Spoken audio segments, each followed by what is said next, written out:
Hello, and welcome to Bedtime Science. I'm so glad you're joining us for another journey into the mysteries of the universe. If you enjoy diving into intriguing questions about space and science, be sure to hit that like button and subscribe to stay up to date with all our latest explorations. Now, I'd love to know, where are you watching or listening from? Are you nestled in bed, ready to drift off into dreams, or perhaps you're tuning in from a cozy corner of the world, curious about the vastness of the cosmos? Wherever you are, whether it's in a bustling city or the quiet of the countryside, just know that you're part of a much larger universe, a universe that's still full of questions. And speaking of questions, tonight, we're going to tackle one of the most mind-boggling ideas in science. Does space actually end? Is there a boundary to the universe, or is it truly infinite, stretching out endlessly? As we set out on this journey, I encourage you to imagine what it would be like to explore the farthest reaches of space. No matter where you are, this vastness is something we all share. So, settle in, relax, and let's explore the mysteries of the universe together. Hello and welcome to Bedtime Science. I'm so glad you're here with me tonight, ready to explore the most profound question we can ask about the universe. Does space have an edge? It's a question that has intrigued humanity for centuries, and one that touches on some of the deepest mysteries of existence. As we embark on this journey together, I invite you to let your mind wander beyond the limits of the world you know, to imagine the vastness of space, and to consider what lies beyond. Imagine for a moment the night sky, a canvas stretched endlessly above us, filled with stars, galaxies, and the quiet hum of distant worlds. For as long as humans have gazed upward, we've wondered just how far that canvas stretches. Is there an end? A boundary where the stars stop shining? Where the vastness of space suddenly cuts off, like the edge of a great ocean? Or is it more complex than that? Perhaps space itself is not a flat expanse, but a vast, ever-expanding frontier with no end in sight, where what we see is just a small window into something far, far larger. At the heart of this question lies a fundamental truth that every scientist, philosopher, and curious mind has grappled with. We are tiny, fragile observers in a cosmos that seems to go on forever, beyond anything we can fully comprehend. Our ancient ancestors looked to the stars and believed that the heavens were a divine realm. Some thought the earth itself was the centre of the universe, and the stars were fixed in a firmament, unreachable and constant. But over time, through the work of pioneering scientists like Galileo, Copernicus and Kepler, we learned that the earth is not at the centre, and the stars are not fixed. We are part of a vast dynamic universe, one that seems to stretch further than our imaginations can follow. In the early 20th century, a groundbreaking discovery changed everything we thought we knew about space. In the year 1929, astronomer Edwin Hubble made a remarkable observation. Distant galaxies were moving away from us. Their light stretched toward the red end of the spectrum, a phenomenon known as redshift. What this meant was that the universe itself was expanding. The space between galaxies wasn't static, but rather growing, as if the very fabric of the universe was stretching, carrying galaxies farther apart with each passing moment. This discovery led to a profound shift in our understanding. If galaxies were moving away from each other, it suggested that the universe itself had a starting point, a beginning. It hinted at the possibility that the universe began as a tiny, infinitely dense point and expanded outward, growing into the vast, complex cosmos we see today. This idea, now known as the Big Bang Theory, revolutionized our understanding of the universe's origin and its ongoing expansion. But what does that mean for the question of space's edge? If the universe is expanding, does it have a physical boundary, or is it more like a balloon, continuously inflating without ever reaching a definitive edge? And if it's expanding, how do we measure that expansion? After all, we are limited by our ability to observe. Even with the most powerful telescopes, we can only see so far into the universe. Our observable universe, the part of the universe from which light has had time to reach us, is about 93 billion light-years in diameter.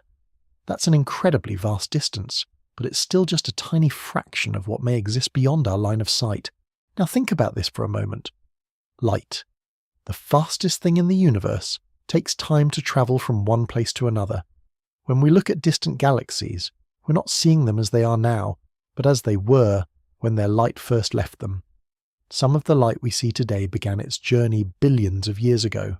This means that what we observe in the universe is not a snapshot of the present, but a window into the past. The farther away a galaxy is, the further back in time we're looking. The notion of an edge or boundary to the universe brings us to the concept of the observable universe. While we can only observe a portion of space, it doesn't necessarily mean that this is all there is. In fact, the observable universe could just be a small slice of something much, much larger. What lies beyond the limits of our observation? And could it be that space extends infinitely, far beyond what we can see? The concept of infinity itself presents us with a challenge. It's a difficult idea to wrap our minds around, especially when we're so accustomed to boundaries in our everyday lives. We live in a world of edges, the edge of a table, the horizon in the distance, the boundaries of countries and cities. But space is not like that. It seems to defy these limits. Some scientists, like the renowned physicist Albert Einstein, argue that space itself is not a simple, flat expanse. Instead, in his theory of general relativity, Einstein proposed that space-time is curved, shaped by the mass and energy of objects within it. This curvature means that space doesn't behave like a simple plane or a grid. It's more like a fabric that can bend, stretch, and warp. This concept suggests that space may not have a definitive edge, but rather it could be curved in on itself, like the surface of a sphere, without any clear boundary. This idea is further explored by the theory of cosmic inflation, proposed by physicist Alan Guth in the 1980s. According to this theory, in the first moments after the Big Bang, the universe underwent an incredibly rapid expansion, growing from smaller than an atom to a vast, nearly infinite size in a fraction of a second.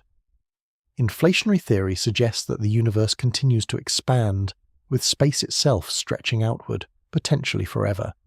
If this is the case, then it's possible that the universe may have no edge at all, just an ever-expanding expanse that stretches beyond our ability to measure or perceive.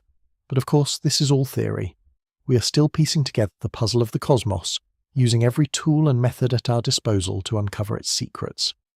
In the years ahead, as technology advances and new discoveries are made, we may come closer to answering the question of space's edge. But for now, the question remains open, a tantalizing mystery that continues to inspire wonder and curiosity. As we venture further into the unknown, we must remember that this question, does space have an edge, is not just a scientific query, but a deeply philosophical one as well. It's a question that asks us to consider our place in the universe and our relationship to the infinite. It challenges us to think beyond the boundaries of our daily lives and imagine a cosmos that stretches far beyond what we can see or understand. Tonight, as we begin this journey together, let's embrace that sense of wonder. Let's explore what lies beyond and ponder the possibilities that await us, even as the boundaries of space continue to stretch further and further into the unknown. The idea of before the Big Bang is a concept that seems at first almost impossible to grasp. After all, when we think of time, we often think of it as a continuous flow, past, present, and future, each following one after the other. But the Big Bang, the event that marked the beginning of the universe, challenges that very idea. If time itself began with the Big Bang, what could have existed before that moment? What, if anything, existed outside of the time we know? To start, it's important to understand that the Big Bang wasn't an explosion in space. It was an expansion of space. Before this event, the universe as we know it didn't exist. All of the matter and energy we observe today was contained in a space so tiny it could not even be measured. This singularity, as it is often called, was a point of infinite density and temperature.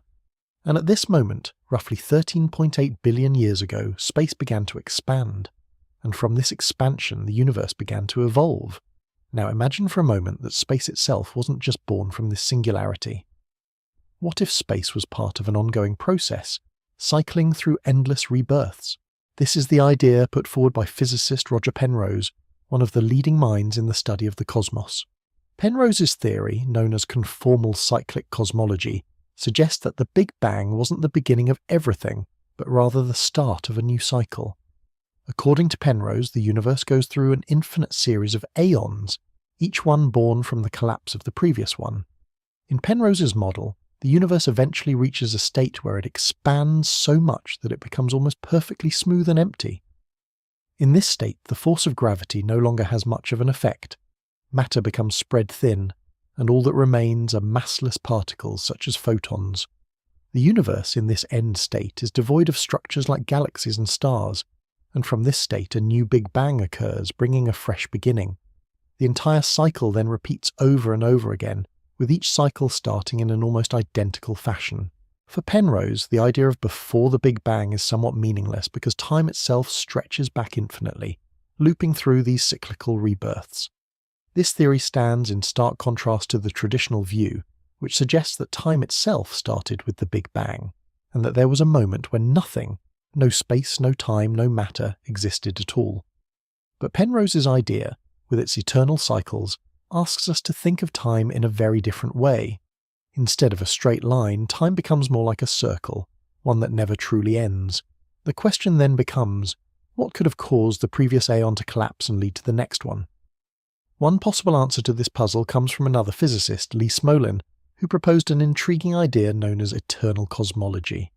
Smolin suggested that new universes are continually being created from black holes.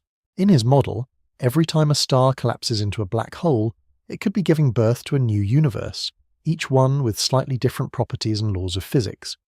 This idea, while speculative, provides an interesting spin on the concept of before the Big Bang. According to Smolin, rather than a single Big Bang marking the beginning of everything, the universe is in an eternal state of creation and destruction, where the very fabric of space itself is constantly giving birth to new realities. In Smolin's model, black holes are not just points of no return for matter, they are potential gateways to other universes. This idea also ties into the concept of the multiverse, which suggests that our universe is just one of many that could exist, each with its own unique set of physical laws. The idea that black holes could serve as the seeds for new universes is a fascinating one, as it challenges the conventional view of a singular, isolated universe. Instead, it invites us to imagine a cosmic landscape that stretches far beyond our own universe, where new realms are constantly emerging. Now, there is another theory that provides some insight into the early moments of the universe and its expansion. Alan Guth's theory of cosmic inflation. This idea revolutionized our understanding of the very early universe. Guth, in 1981, proposed that in the first moments after the Big Bang, the universe expanded at an astonishingly rapid rate, far faster than the speed of light.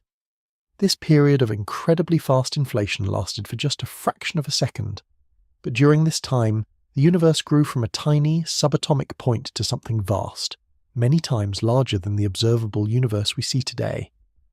This idea helps explain several puzzles in cosmology, such as why the universe appears to be so uniform in temperature and structure. The theory of cosmic inflation suggests that during this rapid expansion, all parts of the universe became effectively smoothed out, creating the even distribution of matter and energy we observe now. It also addresses why the universe appears flat, meaning that it doesn't seem to have any noticeable curvature. According to Guth, cosmic inflation provides a natural explanation for this flatness, something that classical Big Bang theory couldn't easily explain. But what does this have to do with the idea of before the Big Bang? While inflation doesn't directly explain what happened before the Big Bang, it offers a potential answer to what happened immediately after the Big Bang. The universe wasn't born from a singularity in the traditional sense. Instead, it experienced a dramatic, exponential growth phase that set the stage for the universe as we know it. This rapid expansion meant that the universe we observe today could have started from a very different, almost incomprehensible state, one that doesn't neatly fit into our traditional concepts of time and space. When we combine Penrose's cyclical model, Smolin's idea of black holes as universe factories, and Guth's theory of cosmic inflation, we begin to see that our universe may not have had a single, definable beginning. Instead, these theories suggest that the universe is part of an ongoing process, one that may stretch far beyond our understanding of time and space. Whether the universe is cycling through infinite rebirths, being created by black holes, or expanding from a rapid inflationary phase, the key idea is that the concept of before the Big Bang isn't as simple as we once thought. As we explore these ideas, we move further away from the traditional concept of a universe with a clear beginning and end. Instead, we're confronted with a universe that is vast, dynamic, and full of possibilities, that extend beyond the limits of our current knowledge? Could it be that the universe has no true beginning or end, that space, as we know it, is part of a much larger, more intricate cosmic dance? While we may not yet have all the answers, theories like those from Penrose, Smolin and Guth are guiding us toward a deeper understanding of the universe's origins, and perhaps its ultimate fate. In the end, the question of what happened before the Big Bang is still open for exploration, and as our tools and theories evolve, we may find that the answer is not just a simple yes or no, but a much more complex and fascinating story about the nature of space, time, and the universe itself. Imagine for a moment that you're sitting in a room surrounded by walls and windows, feeling the familiar comfort of your space. But now, let's take a step back, way back, and ask a question. What if the space around you isn't quite as simple as it appears? What if, instead of just 3 dimensions, length, width, and height, there are more dimensions to reality, hidden just beyond our perception? Space, as we understand it, is the 3-dimensional expanse where we live and move. It's the stage for all the events of our daily lives, from the small scale of objects on a table to the grand scale of planets and galaxies in the cosmos. But could it be that what we see and feel as space is just a small slice of a much more complex, higher dimensional reality? This idea of extra dimensions has been a powerful concept in physics for nearly a century. The roots of this idea go back to the early 20th century, when a physicist named Theodore Kaluza proposed something remarkable. In the year 1921, Kaluza suggested that what we think of as gravity and electromagnetism, 2 fundamental forces of nature, might actually be manifestations of a single underlying force. To do this, he added an extra spatial dimension to our known 3 dimensions. Kaluza's work showed that by considering this extra dimension, the complex equations describing these forces could be unified. This idea, later refined by Oscar Klein, became known as the Kaluza-Klein theory. It was one of the first hints that the universe might have more than 3 spatial dimensions. The notion of higher dimensions didn't stop there. In the mid-20th century, a more radical idea began to take shape, one that would forever change our understanding of the universe: string theory. String theory suggests that the fundamental particles we observe, things like electrons and quarks, are not point-like particles, as we once thought, but instead tiny vibrating strings of energy. These strings, incredibly small and almost impossible to detect, could exist in more than just 3 dimensions. In fact, some versions of string theory propose that there could be as many as 10 or even 11 dimensions in total. These extra dimensions are not like the familiar 3 we experience in daily life, but are hidden from our perception, curled up or compacted into such tiny spaces that they remain invisible to our senses. One of the most influential proponents of string theory in modern physics is Edward Witten, a physicist whose work has shaped much of our understanding of higher dimensions. Witten's contributions, especially his work on M-theory in the 1990s, have shown how string theory can be unified into a single framework, with higher dimensional spaces playing a key role in describing the forces of nature. According to Witten, the universe we perceive is only a small part of a vast multi-dimensional reality. In his view, spacetime might not just be a flat 3-dimensional grid, but a dynamic, higher dimensional structure that can bend, twist, and interact in ways that we can't fully see or understand. For Witten, the key to understanding the true nature of space lies in these extra dimensions and in the unseen forces that operate in them. But what does this all mean for our understanding of space itself? If there are more dimensions hidden from our view, how do they relate to the 3-dimensional world we experience every day? Here's where the concept of compactification comes into play. In string theory, the extra dimensions are thought to be curled up into minuscule spaces, so tiny that they don't affect the objects we interact with directly. These compactified dimensions are so small, on the order of the Planck length, which is about 1 trillion trillionth of a meter, that they remain completely undetectable by current experiments. However, their influence is still felt in the way the universe behaves at the fundamental level, affecting the interactions of particles and the forces between them. This brings us to the intriguing possibility that the geometry of space is much more complex than we can imagine. Rather than just being a flat or curved expanse, space could have a higher dimensional shape that we simply can't perceive. One way to think about this is to consider the example of a 2-dimensional being living on the surface of a sphere. This being would experience its world as flat and two-dimensional, but if it were able to look beyond its limited perspective, it would see the true three-dimensional shape of the sphere. Similarly, we, as three-dimensional beings, may be living on the surface of a higher dimensional space, unable to perceive the full complexity of the universe. To take this idea further, let's dive into the work of a physicist named David Deutsch, who's explored the connection between quantum mechanics and higher dimensional spaces. Deutsch's work on the many worlds interpretation of quantum mechanics proposes that reality is much more expansive than we perceive. In his view, every quantum event creates multiple, parallel realities, with each possibility playing out in a different, but equally real universe. These universes, he suggests, might exist in higher dimensional spaces, where the interactions between them occur along different planes of existence that we cannot directly observe. Deutsch's ideas point to a fascinating possibility. What if the quantum mechanics that govern particles at the smallest scales also applies to the entire universe? What if the fundamental nature of reality is not just three-dimensional, but multi-dimensional, with multiple, interwoven realities coexisting in a higher dimensional space? For Deutsch, the true nature of the universe may be hidden in the mathematical structures that govern quantum mechanics, which extend far beyond our conventional understanding of space. Now, another physicist whose work challenges our ideas about space is Carlo Rovelli, known for his development of relational quantum mechanics. Rovelli's theory offers a different perspective on the nature of space and time. In his view, space is not an independent, fixed entity. Rather, it exists only in relation to the objects and events within it. This approach challenges the traditional understanding of space as a passive backdrop against which the events of the universe unfold.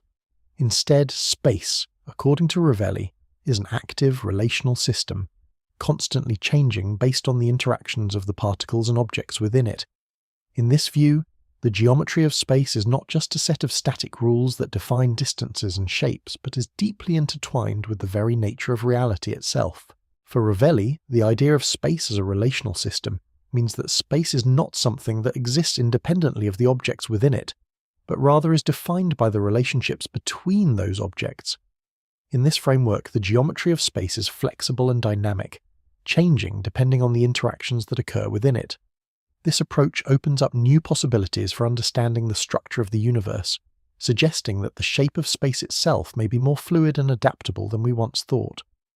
As we consider all of these ideas, the multidimensional nature of space, the hidden dimensions proposed by string theory, the quantum possibilities presented by David Deutsch, and the relational approach to spacetime put forward by Carlo Rovelli, it becomes clear that the universe is far more complex than we can see. What we experience as the three-dimensional world around us may be just a small part of a far larger, multi-dimensional reality, one that is governed by principles far beyond our current understanding. The true geometry of space may not be something we can simply map with a ruler or a measuring tape. Instead, it may be a deeply intricate higher dimensional structure, constantly shifting and evolving in ways that we're only beginning to understand. Perhaps, in time, as our theories and technologies evolve, we'll uncover the true nature of space, revealing a universe that is far more intricate, vast, and multi-dimensional than we ever imagined. Imagine for a moment that every decision you make, every possibility you face, isn't confined to just one reality. What if there were countless other versions of you, each living out a different choice, a different path? This idea, which might seem like the stuff of science fiction, has been explored by some of the greatest minds in modern physics.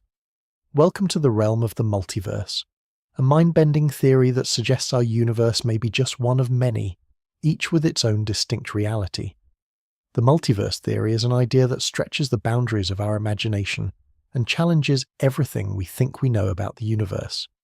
It proposes that the universe we see, our cosmos, our galaxy, our solar system, might be only one bubble in an endless sea of other bubbles, each containing a completely separate universe. These universes could be very similar to ours, or they could be wildly different, governed by completely different physical laws and constants. But the key idea is this: if the multiverse exists, the very notion of an edge to space could become irrelevant. One of the earliest and most famous explorations of the multiverse came from a physicist named Hugh Everett III, In the 1950s, Everett proposed something known as the many worlds interpretation of quantum mechanics. Quantum mechanics, the branch of physics that deals with the very smallest particles, has long been known for its strange and counterintuitive properties. One of the most puzzling aspects of quantum mechanics is the idea that particles exist in multiple states at once, a phenomenon known as superposition. Imagine, for example, a particle that can be in two places at once. When we observe it, we find it in one place or another, but until we look, it exists in a sort of superposition of all possible states. According to Everett's many worlds interpretation, every time such a quantum event happens, when a particle chooses one path over another, a new universe is created, one for each possible outcome.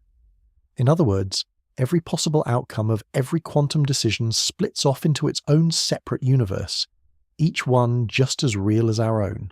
This interpretation suggests that there are not just one or two possible versions of reality, but an almost infinite number, each governed by its own set of circumstances. It's like standing at a crossroads and knowing that every decision you make creates a new universe, one where you take the left path and another where you take the right. In the many worlds interpretation, each choice you make doesn't just affect your future, it spawns an entirely new universe where that decision plays out. And this isn't just limited to particles, it applies to everything, from galaxies to human lives. In Everett's view, the multiverse is constantly growing, with new universes emerging with every quantum event. But while Everett's many worlds interpretation opened the door to the multiverse, it wasn't the only theory that suggested the existence of multiple universes. Another groundbreaking idea came from Andrei Linde, a Russian-American physicist who developed the theory of eternal inflation in the 1980s. Linde's idea expanded on the concept of cosmic inflation, a theory that suggests the universe underwent an incredibly rapid expansion just moments after the Big Bang. In Linde's version of inflation, however, the universe doesn't just expand once, it keeps expanding forever. According to Linde, different regions of space undergo inflation at different rates, and some regions expand faster than others. These regions create bubbles of space, each of which forms its own universe with its own distinct properties. Some of these universes might be similar to ours, while others could be completely different. Some might have entirely different physical laws or different constants of nature, creating a reality that is vastly unfamiliar to us. And all of these bubbles exist within a larger multiverse, an infinite sea of constantly expanding universes. Linde's idea of eternal inflation gives rise to the concept of bubble universes, where each universe is like a bubble floating in a cosmic foam. This idea takes the multiverse theory beyond just parallel realities. It suggests that new universes are constantly being born, each one emerging from a process of inflation that continues to this day. For Linde, the multiverse is not just a theoretical idea, but an inevitable consequence of how space itself behaves. So, if the multiverse is real, what does that mean for our understanding of space's edge? The idea that our universe could be part of an ever-expanding sea of universes challenges the traditional view of a finite cosmos. In fact, it suggests that the very concept of an edge becomes meaningless. If there are countless other universes beyond our own, then space doesn't just stretch infinitely in one direction, it stretches infinitely in all directions into an endless number of realms. The edge of space, in this view, is simply an illusion, a boundary defined by our limited perspective in one small corner of the multiverse. This brings us to another fascinating idea, proposed by physicist Max Tegmark in the year 2007.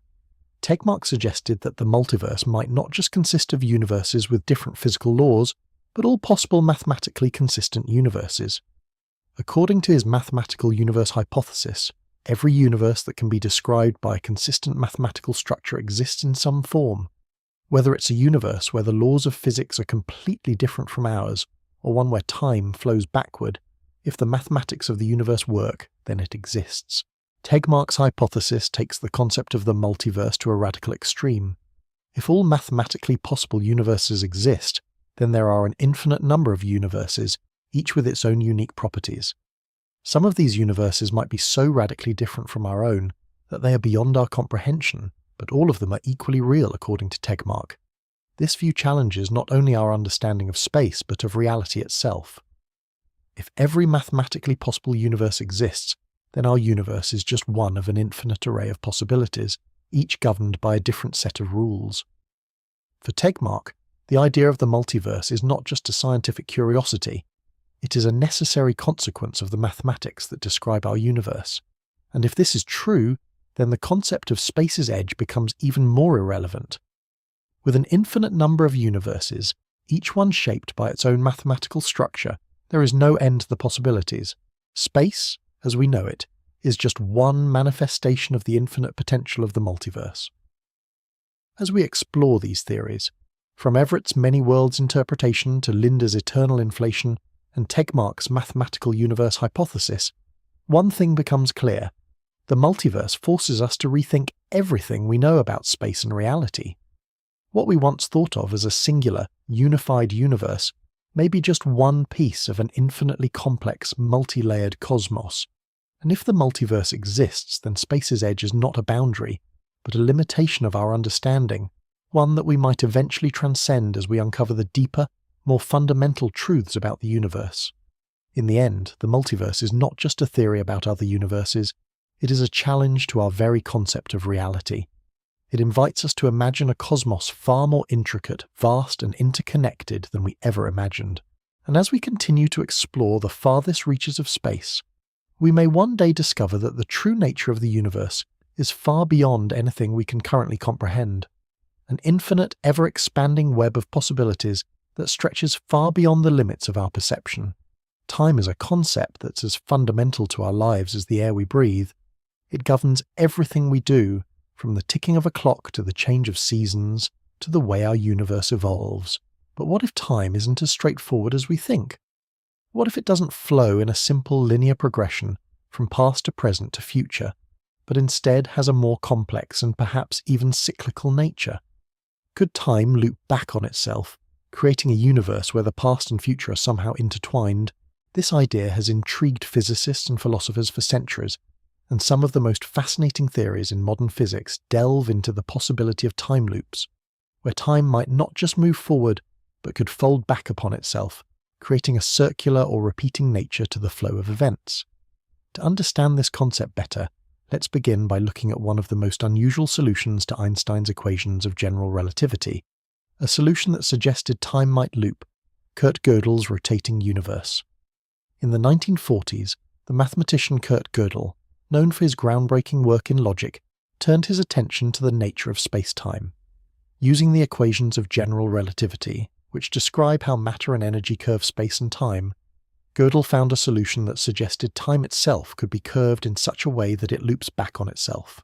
This means that, in Gödel's universe, if you were to travel far enough along a certain path, you could eventually end up back in your own past, a phenomenon known as a closed time-like curve. Gödel's rotating universe is a thought experiment that challenges our understanding of time. In this model, the universe would rotate in such a way that it would be possible to travel through time, not just through space. The universe itself would be spinning, and this rotation would warp time, causing it to curve in on itself. This means that, rather than simply moving forward in time, an observer in this universe could follow a path that loops back to earlier moments, effectively travelling backward in time. Now, it's important to note that Gödel's solution is purely theoretical. It's a fascinating idea, but it doesn't necessarily describe our actual universe.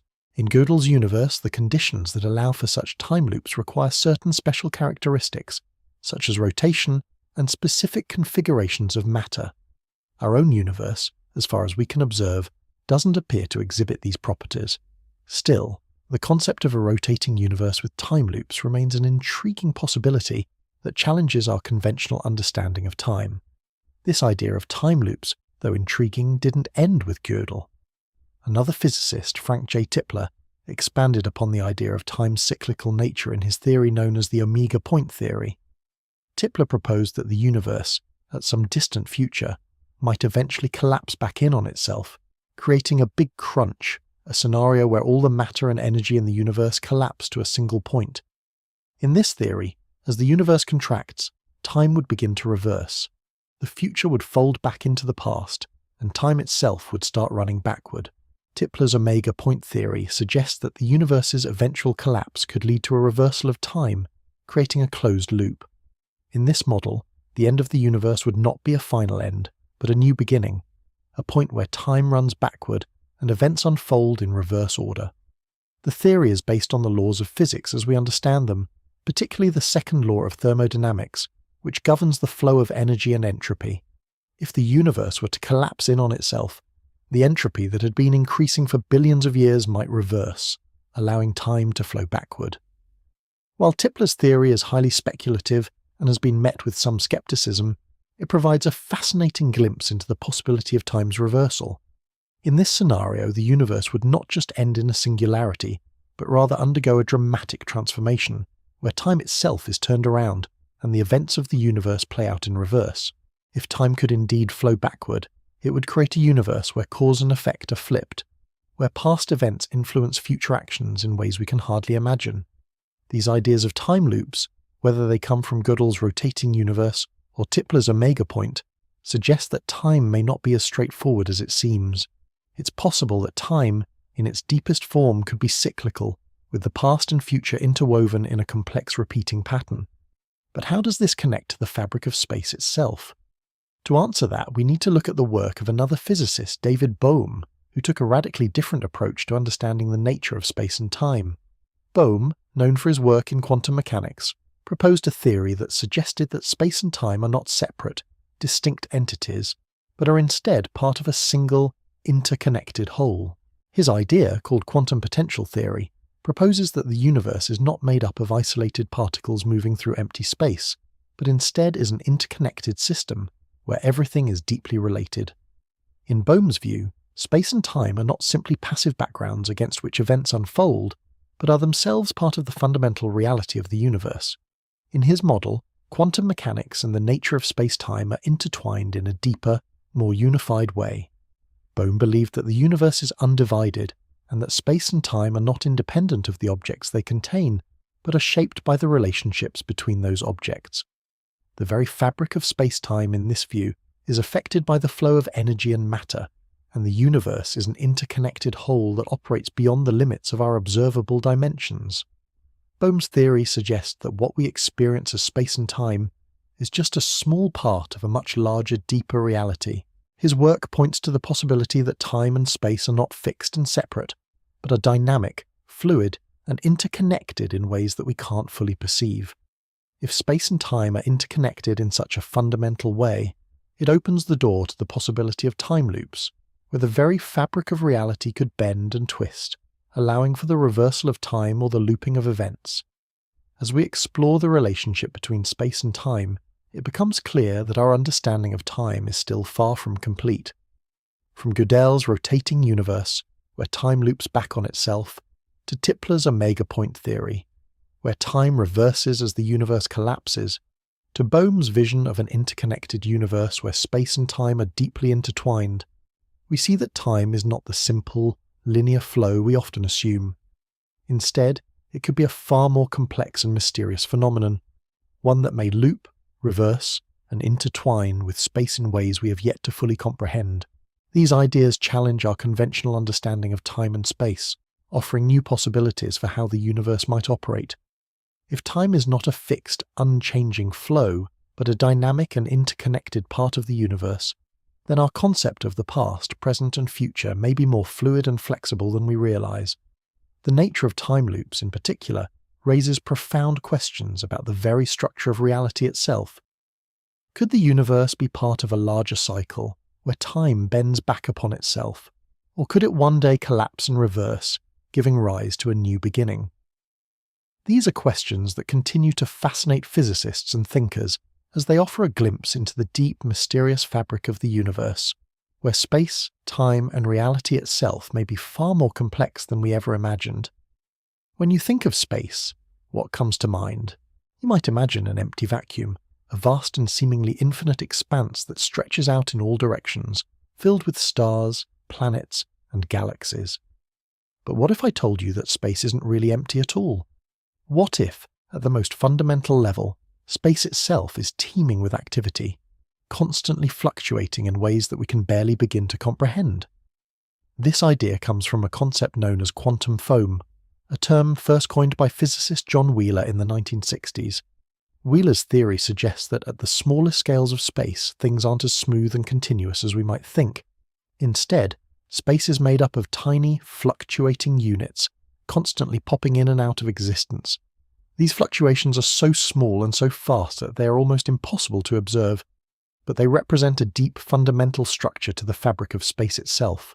According to Wheeler, space, at its most fundamental level, is like foam on the surface of the ocean, constantly changing, bubbling with activity, and never entirely still.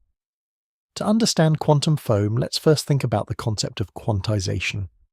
In classical physics, space is often treated as a continuous entity, like a smooth sheet of paper. But in quantum mechanics, things are different. The universe, at its most basic level, isn't continuous, it's quantized. This means that space and time are not infinite and uninterrupted, but instead are composed of discrete chunks, much like how light behaves as both a particle and a wave. Wheeler's quantum foam describes this idea in more detail, suggesting that space itself is not a smooth, unbroken fabric, but rather is made up of these tiny, discrete units that fluctuate at the quantum level. These fluctuations, occurring at scales much smaller than atoms, mean that space is constantly shifting, warping, and changing, on scales that we can't observe directly, measured in incredibly tiny units known as the Planck length, which is about 1 trillionth of a meter. Space might not even be continuous at all. Instead, it might be granular, with the fabric of space being made up of minuscule bubbles of energy and matter that constantly flicker in and out of existence. This idea challenges our conventional understanding of space as a calm, empty void, suggesting that even what appears to be empty space is, in fact, anything but. Now, the idea of quantum foam doesn't just stop at the notion that space is made up of discrete units. It also has profound implications for how we understand the boundaries of space. If space is made up of these ever-changing, fluctuating units, it raises the question, does space have boundaries at all? If the very fabric of space is constantly in flux, then the idea of a fixed edge or boundary seems increasingly irrelevant. Instead of space having a clear-cut end or limit, it might be better to think of space as something much more dynamic, evolving and shifting constantly, with no real boundary to speak of. This idea that space might have no boundaries at all is further explored in loop quantum gravity, a theory developed by physicist Carlo Rovelli. Rovelli's approach takes the concept of quantum mechanics and applies it to gravity, one of the 4 fundamental forces of nature. In traditional physics, gravity is understood as the force that attracts objects with mass toward each other, and it's typically treated as a smooth, continuous force. But in loop quantum gravity, Rovelli suggests that space itself might be quantized, much like the way that energy levels in an atom are quantized. In this theory, the fabric of space is not smooth and continuous, but rather composed of tiny, discrete loops, or quantum units. These loops, which can be thought of as the smallest building blocks of space itself, are constantly interacting with one another. They form a network, or a loop, of interconnected points, which gives space its structure. Rather than thinking of space as a vast, empty void, loop quantum gravity suggests that space is made up of these tiny, vibrating loops, which create the structure we experience as space on a larger scale. What makes this idea so revolutionary is the suggestion that space, in its deepest form, might not even exist as a continuous expanse at all. Instead, it might be fundamentally different from our everyday experience of space, where distances and positions appear to be continuous and smooth. In loop quantum gravity, space itself is dynamic, made up of discrete units that fluctuate and evolve in ways that we can't easily perceive. This theory challenges our most basic assumptions about the nature of reality, suggesting that the universe is not built on a smooth, unbroken continuum, but on a more complex, granular structure that we are only beginning to understand. So, if space is made up of these discrete units, what does that mean for the boundaries of space? In traditional models of the universe, we often think of space as an infinite expanse, stretching out in all directions. But if space is quantized, if it's made up of these tiny, fluctuating units, then the concept of an edge to space becomes much more difficult to define. In fact, it might be that space has no real boundary at all, but is an ever-evolving network of interconnected quantum units, stretching infinitely without a clear-cut end. This idea of an infinite, boundaryless space is incredibly intriguing. It suggests that space itself is not a static backdrop to the events of the universe, but is a dynamic, evolving entity in its own right. Instead of being a simple container that holds galaxies, stars, and planets, space could be an active participant in the unfolding drama of the cosmos, constantly shifting and changing at the smallest, most fundamental scales. In this view, the very fabric of space is alive, vibrating with energy and constantly fluctuating in ways that we can barely begin to understand. Ultimately, the theory of quantum foam and loop quantum gravity raises profound questions about the nature of space and its boundaries. If space is truly dynamic, fluctuating at the quantum level, it challenges the traditional view of space as a vast empty void, stretching out infinitely in all directions. Instead, it suggests that space is a complex, interconnected network made up of tiny, vibrating loops of energy with no clear boundary or edge. This idea opens up new possibilities for understanding the universe, suggesting that space is far more intricate and mysterious than we could have ever imagined. As we continue to explore the nature of space, these theories provide a glimpse into a reality that is far more dynamic, complex, and interconnected than we can perceive with our senses. The very structure of space itself may be far more fluid and ever-changing, offering a new way to think about the boundaries of the universe, and perhaps even the boundaries of our own understanding. Space, as we know it, may just be the surface of a much deeper, more mysterious reality, one that is constantly shifting, evolving, and expanding in ways that are still beyond our reach. When we look up at the night sky, it's easy to imagine that space is vast and endless, stretching far beyond what we can see. The idea of space as something that stretches into infinity, with no real end in sight, is deeply ingrained in our understanding of the cosmos. But what if the idea of an edge to space is more of a perception than a reality? What if the boundary we think of as the edge of space isn't a physical limit, but rather a result of the limitations of our own perspective and observational tools? One of the most thought-provoking views on this comes from physicist Lee Smolin, who suggested that the universe may not have a fixed edge at all. Instead, Smolin proposed that space itself is shaped by its own laws, continuously evolving and expanding in ways that we may not fully understand. He argued that the universe is not a static entity with a clear defined boundary. Rather, it is a dynamic, changing system that has no fixed limits. According to Smolin, the structure of the universe is shaped by the forces within it, and these forces are constantly evolving. This view challenges the traditional notion of a universe with a definite, measurable boundary and suggests that space may be far more fluid and adaptable than we can currently comprehend. To understand this better, let's first take a step back and think about how we observe the universe. When we look at the stars and galaxies, we're only seeing a tiny fraction of the cosmos. The observable universe, the part of space from which light has had time to reach us, is about 93 billion light-years across. That's an almost incomprehensible distance, but it's still just a small portion of the total universe. The edge we perceive is not a physical boundary where space ends, but rather the limit of what we can observe with our current technology. As light travels across vast distances, it takes time to reach us, and the farther away something is, the longer it takes for its light to arrive. This means that we are always looking into the past, seeing distant galaxies as they were when their light first started its journey. Now, consider that the universe has been expanding since the Big Bang, about 13.8 billion years ago. As the universe expands, galaxies move farther apart, and the space between them stretches. This expansion is happening everywhere, and it's not just limited to the observable universe. Beyond the regions we can see, the universe continues to expand, and more galaxies are moving away from us. But because light takes time to travel, there are regions of the universe from which light has not yet had time to reach us. These regions are beyond the observable universe, and we have no way of observing them. This raises the question, if space continues to expand beyond what we can see, does it have an actual edge? Or is what we perceive as the edge simply a limit to our observation? Smolin's view suggests that space may not have an edge at all. Instead, the expansion of space is a result of the underlying laws that govern the universe, and these laws are constantly evolving. In this sense, the boundary of space that we imagine may not be a physical limit, but a reflection of our limited ability to observe the entire universe. If the universe is continuously expanding, with no clear-cut boundary, then the edge we think of as the end of space may not exist in any real sense. It's simply a point where our observation stops. This idea is closely tied to the concept of the anthropic principle, which offers an intriguing perspective on the universe's structure and its relationship to human life.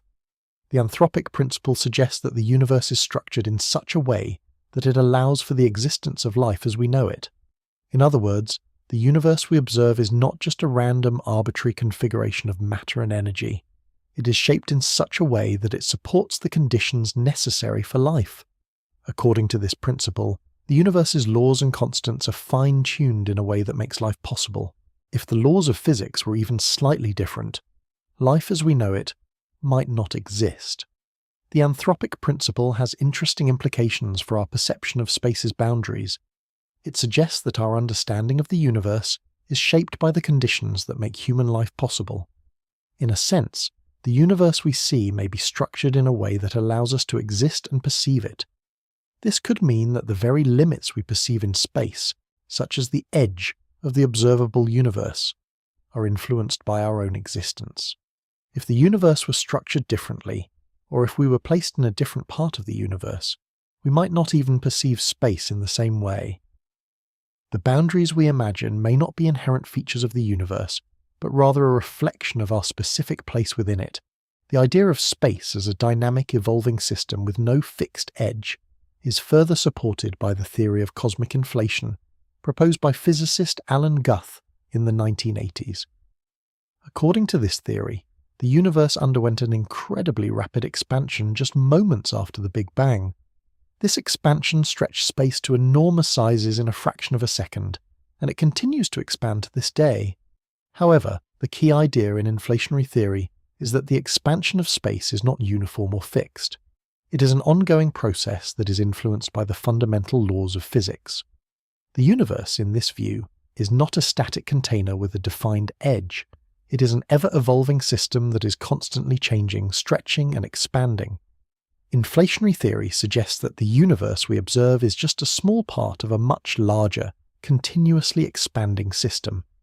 The edge of space, in this view, is not a physical boundary but a reflection of the limits of our observation.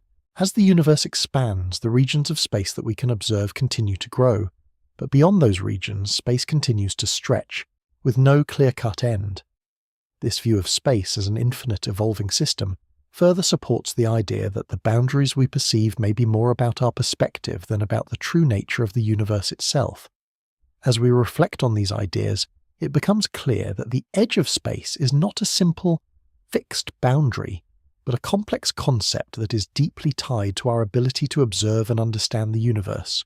Whether it's Lee Smolin's view of a constantly evolving universe, the anthropic principle's suggestion that the universe is structured to support life, or the idea of cosmic inflation and the ongoing expansion of space. These theories all point to the same conclusion.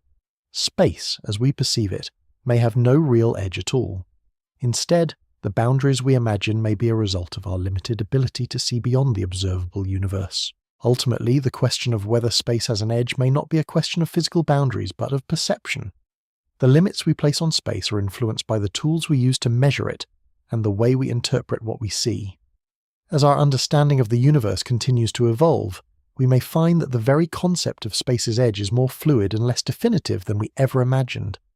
Instead of a rigid, fixed boundary, space may be an ever-expanding, evolving system, with no clear end in sight, just an endless stretch of possibility waiting to be explored. When we think of space, we often picture an empty, vast expanse, one that stretches endlessly in all directions, seemingly smooth and continuous. But space, as we've learned from physicists over the years, isn't always that simple. Sometimes space and time themselves can break down, as they do in some of the most extreme objects in the universe. Black holes. These enigmatic phenomena challenge everything we think we know about the nature of space and the fabric of reality. A black hole is a region of space where gravity is so strong that not even light can escape its grasp. It forms when a massive star collapses under its own weight, creating a singularity, a point where matter is compressed to an infinitely small space, and where space-time itself is warped to the point of breaking down. Near the center of a black hole, the rules of physics as we know them no longer apply in the same way. the concept of distance and time becomes meaningless, and all our familiar ideas about space begin to unravel. At the core of a black hole, the gravitational pull is so immense that it creates what's known as an event horizon. This is the point of no return. Once you cross it, there's no coming back. Anything that passes the event horizon, whether it's light, matter, or even information, is pulled into the singularity.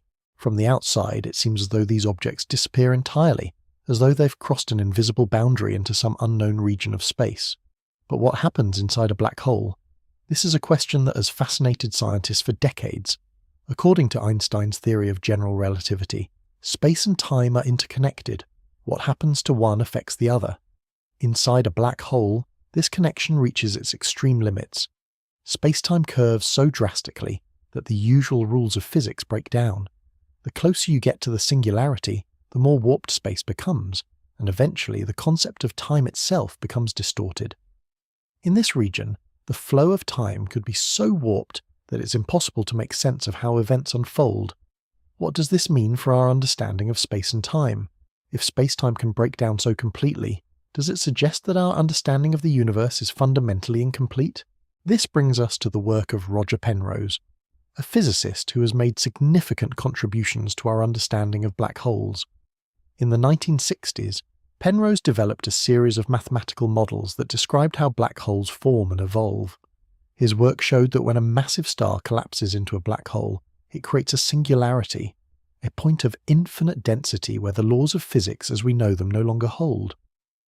But Penrose also made a groundbreaking suggestion that black holes might not just be places where things disappear, but rather they could be the birthplaces of new regions of space-time. Penrose's work led to the theory of white holes, the theoretical opposite of black holes. While black holes are regions where nothing can escape, white holes are imagined as regions where nothing can enter. In a white hole, matter and energy would emerge, rather than being sucked in. While no white holes have ever been observed, the concept challenges our traditional ideas about black holes. What if black holes don't just destroy information, as we once thought, but instead create new universes, new regions of space-time where matter and energy are ejected? This idea suggests that black holes could be connected to the birth of new realms of space, potentially offering a way to understand the end of space, not as a boundary, but as a transition point into new dimensions. The notion of black holes as portals, gates that could lead to entirely new regions of space, has long captured the imagination of scientists and science fiction enthusiasts alike. If black holes really do act as bridges between different parts of the universe, they could offer an entirely new way of thinking about the limits of space. Rather than being a final boundary, the end of space could be a doorway to something else entirely, a portal to another universe or another region of space-time, where the rules of physics could be completely different. This concept of black holes as portals is particularly intriguing when you consider the idea of a wormhole. A wormhole is a hypothetical tunnel that connects two distant points in space-time, creating a shortcut between them. Some theories suggest that black holes could be connected to wormholes, offering a potential pathway to other parts of the universe, or even to other universes altogether. While wormholes remain purely theoretical, the possibility that black holes might act as gateways to other realms challenges our traditional view of space as a continuous, unbroken expanse. But even if black holes are not portals to other universes, their extreme nature still raises important questions about the limits of space. In fact, the more we study black holes, the more we realize that they challenge our very notions of reality. They are not just objects that bend space. They are regions where the fabric of space itself is torn apart and restructured. And this restructuring of space-time could have profound implications for how we understand the boundaries of space. For example, consider the idea that the singularity at the center of a black hole represents a point where the density of matter becomes infinite. This concept of infinite density is deeply troubling for our understanding of physics. How can something have infinite density? How can space itself be warped so severely that it ceases to behave in the way we expect? These questions highlight the limitations of our current theories and suggest that we may need a new framework for understanding space and time. This brings us to the broader question of space's boundaries. If black holes challenge our understanding of space and time, could they also offer insights into the very nature of space itself? Could space, as we know it, be just one part of a much larger, more complex structure, one that is constantly evolving, expanding, and reshaping itself. If black holes are indeed portals to other regions of space, then the idea of space having a definitive boundary becomes harder to maintain. Instead, we might need to think of space as a dynamic, interconnected system, where the edges we perceive are not physical limits, but rather the result of our current understanding of the universe. As we continue to study black holes and explore their strange, mysterious nature, we may uncover new insights into the very fabric of space. From their role in shaping galaxies to their potential as portals to other realms, black holes offer us a glimpse into the unknown, challenging our ideas about the limits of space and time. And perhaps, as we uncover more about these cosmic giants, we will discover that the end of space is not a boundary to be crossed, but a doorway to new possibilities, an invitation to explore the deeper, hidden dimensions of the universe. When we gaze out into the night sky, it's easy to think of the universe as a vast empty space, punctuated by galaxies, stars, and planets. Yet, as scientists have delved deeper into the mysteries of the cosmos, they've uncovered something far more puzzling. The majority of the universe, it turns out, is made up of something we can't see, something that doesn't emit light and yet shapes everything we know about the universe. This unseen presence is what we call dark matter and dark energy, two of the most mysterious and elusive forces in the cosmos. Dark matter, which makes up about 27% of the universe, is a form of matter that doesn't interact with light in the way normal matter does. We can't see it directly, but we can observe its effects on the things around it. One of the key pieces of evidence for dark matter comes from the work of astronomer Vera Rubin. In the 1970s, Rubin studied the rotation curves of galaxies, the way the stars within a galaxy move around the galactic center. According to the laws of gravity, we would expect stars at the edge of a galaxy to move more slowly than those near the center, as they are farther from the galaxy's core. However, Rubin's observations revealed something surprising. The stars on the outer edges of galaxies were moving just as fast as those near the center. This discrepancy suggested that there was more mass in these galaxies than we could see. The stars on the outskirts were being affected by the gravity of something invisible. Rubin's work showed that galaxies must be surrounded by an unseen halo of dark matter, which provided the extra gravitational pull necessary to keep the stars moving at those higher speeds. In effect, dark matter acts like an invisible scaffolding, holding galaxies together and influencing their behavior. Yet, despite the compelling evidence for its existence, we still don't know exactly what dark matter is made of. It doesn't emit light, absorb it, or interact with regular matter in any of the ways we're familiar with. All we know is that it has mass, and its presence is critical to understanding the structure of the universe. If dark matter is responsible for the way galaxies move, dark energy seems to be in charge of the expansion of the entire universe. In the 1990s, two teams of astronomers, led by Saul Perlmutter, Brian Schmidt, and Adam Rees, discovered something extraordinary. The universe is not just expanding, it's expanding at an accelerating rate. For decades, scientists had thought that the expansion of the universe would be slowing down, as the gravitational pull of all the matter in the universe would naturally slow its growth. But this new discovery revealed that the opposite was true. Something was pushing the universe apart, making it expand faster over time. This mysterious force was named dark energy, and it now makes up about 70% of the universe. Like dark matter, dark energy doesn't interact with light, and we can't observe it directly. Instead, we infer its presence by observing its effects. Dark energy is thought to be responsible for the accelerated expansion of the universe, and it has fundamentally changed our understanding of the cosmos. While we don't know exactly what dark energy is, it seems to be a kind of energy inherent in space itself, working against the force of gravity to push the universe outward.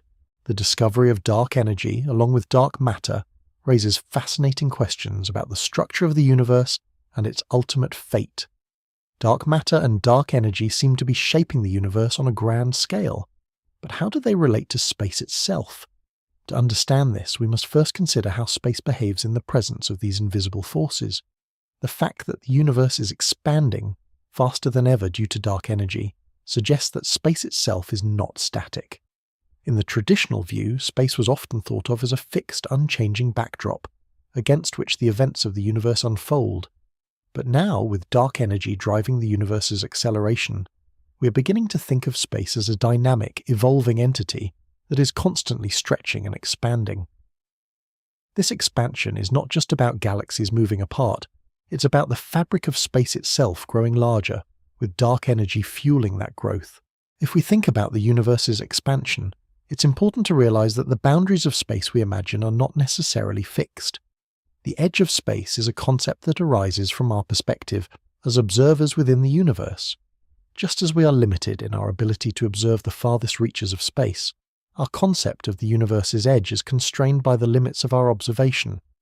The expansion of the universe, and the role that dark energy plays in it, suggests that space itself has no definitive edge. Instead, it is expanding outward, stretching into a vast, possibly infinite expanse that is beyond our current ability to fully understand or measure. What does this mean for the future of the universe? As space continues to expand, driven by dark energy, the universe will likely become more and more spread out. Galaxies will drift farther apart, and the distance between them will continue to increase. In the far future, it's possible that the universe will become so vast and so diffuse that individual galaxies will be separated by unimaginable distances, making the night sky dark and empty, with only a few distant stars visible. In this scenario, the end of the universe wouldn't be a physical boundary, but rather a state where everything becomes so spread out that the universe, in a sense, fades into a quiet, isolated existence. Dark matter and dark energy also raise important questions about the ultimate fate of the universe. Will the expansion continue indefinitely, driven by dark energy? Or will the forces of gravity eventually slow the expansion, leading to a big crunch where the universe collapses in on itself? While the discovery of dark energy suggests that the universe will keep expanding, the possibility of a reversal remains an open question in cosmology. As our understanding of dark matter and dark energy deepens, so too will our understanding of how the universe might evolve over the next few billion years. The role of dark matter and dark energy in shaping space is a reminder that the universe is not the static, unchanging place we once thought it was. These invisible forces which make up the majority of the universe are continuously influencing the structure and behavior of space itself. Dark matter holds galaxies together, and dark energy accelerates the universe's expansion, driving it outward into infinity. While these forces remain largely invisible and poorly understood, they are crucial to understanding the true nature of space and its boundaries. The more we learn about dark matter and dark energy, the closer we get to unraveling the most fundamental mysteries of the cosmos, and perhaps understanding the true limits of space itself. Imagine for a moment that the world around you, the very space you occupy, is not quite as real as it seems. What if everything you see and experience, the stars above, the ground beneath your feet, the entire universe itself, was simply a projection, like an image on a screen? What if, at the deepest level, space is not a three-dimensional reality, but a kind of illusion, encoded on a much simpler, two-dimensional surface? This is the radical idea proposed by the holographic principle, a concept that challenges our most basic understanding of space, time, and the nature of reality itself.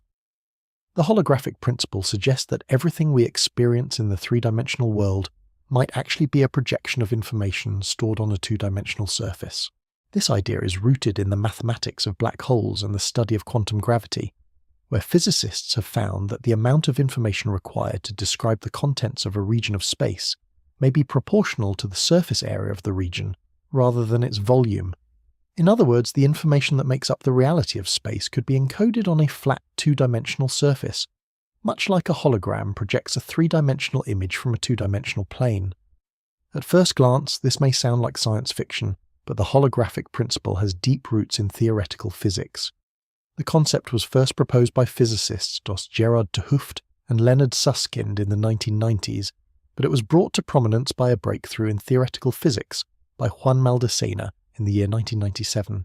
Maldacena introduced the ADS/CFT correspondence, a theory that connects two different types of physics: gravity, which describes the behavior of massive objects like black holes, and quantum field theory, which describes the behavior of subatomic particles.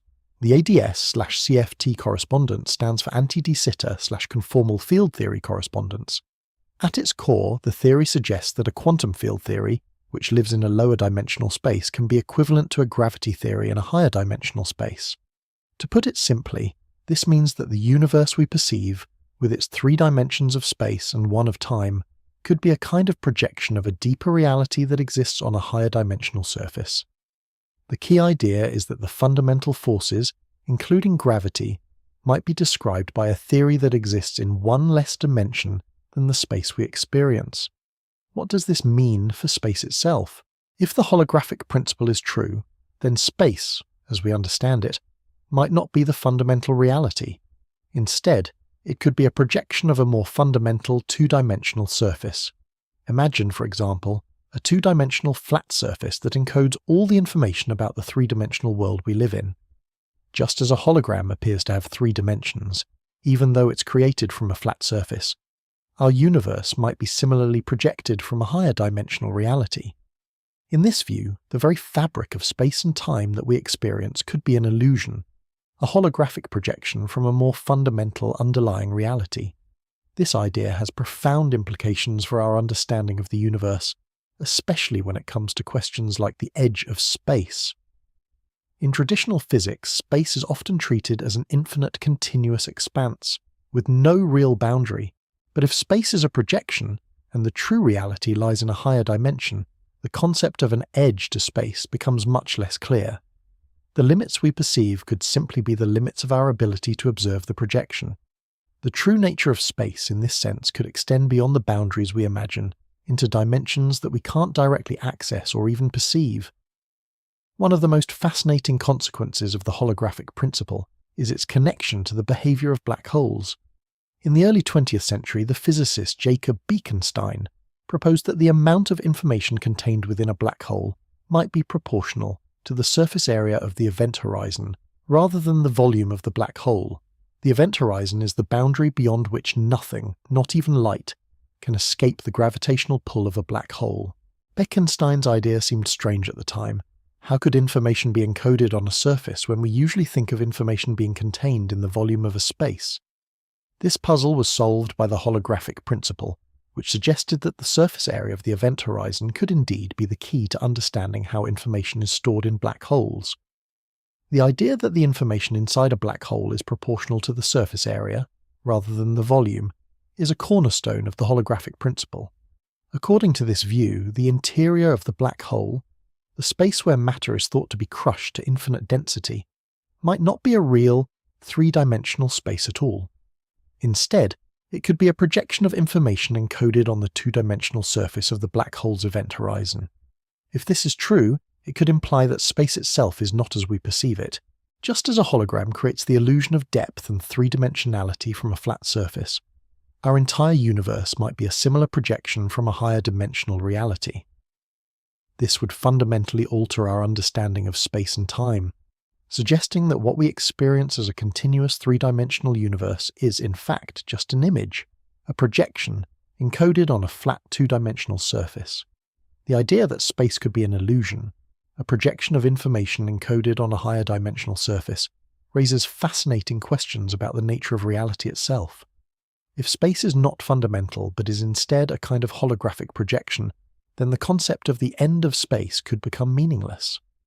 If space is just a projection from a higher dimensional reality, then there might be no real edge at all, only the limits of our perception and the boundaries of what we can observe.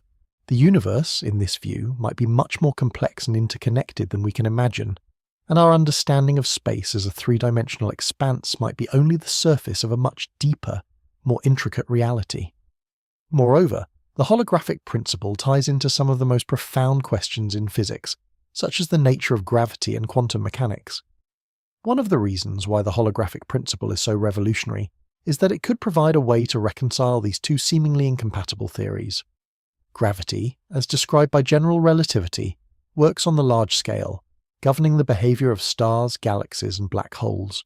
Quantum mechanics, on the other hand, describes the behavior of particles at the smallest scales. These two theories have never been fully reconciled, but the holographic principle offers a potential bridge between them.